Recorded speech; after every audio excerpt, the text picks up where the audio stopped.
Hi friends, நான் இந்த Saranya. Lady எதுக்குண்ணா சில பேர் புரிஞ்சிக்காமல் கமெண்ட் பண்ணுவாங்கன்னு சொன்னாங்க. எத்தனை பேர் பண்ணியிருக்காங்க பார்த்தீங்கல்ல நீங்களே. நான் வந்து என் பிள்ளைய பார்க்கல, கமெண்ட் அடிக்கிறாங்கல்ல அவங்க தான் என் பிள்ளைய வந்து இத்தனை நாள் பார்த்துட்டு இருக்காங்க. ஐயோ பாவம், நான் எவ்வளோ கஷ்டம் கொடுத்துட்டேனே. அதே மாதிரி வியூஸ் போகலன்னு நான் என்னைக்காச்சும் உட்காந்து நான் அழுதுருக்கேனா? எனக்கு வியூஸே போகல, அதனால தான் நான் அழுகுறேன் அப்படின்னு சொல்லி என்னைக்காச்சும் நான் அழுதுருக்கேனா? இல்லையே. அது எப்படி நீங்கள் இப்படிலாம் கமெண்ட் போடுறீங்க? நான் சொன்னேன்ல இப்படி தான் பண்ணுவாங்கன்னு. எப்படி போட்டாங்க இப்படின்னா வரைஞ்சி கட்டிட்டு இருந்தாங்கல்ல.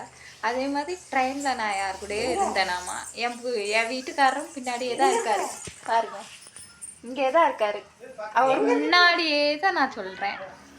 இதில் எனக்கு பயப்பட தேவையே இல்லை. எத்தனை பேரும் ட்ரெயினில் வருவாங்கங்க, அதுக்கு அத்தனை பேரையும் நான் வச்சுருக்கேன்னு அர்த்தமா?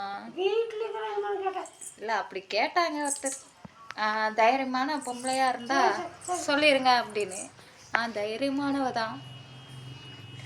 இல்லைன்னா அந்த கமெண்ட் முன்னாடிலாம் வாழ முடியுமா? அப்படி இல்லைன்னா இந்த கமெண்ட்ஸ் போடுறவங்க முன்னாடிலாம் வாழ முடியுமா? என் வீட்டுக்காரரும் இங்கே தான் இருக்கார் பார்த்தீங்களா.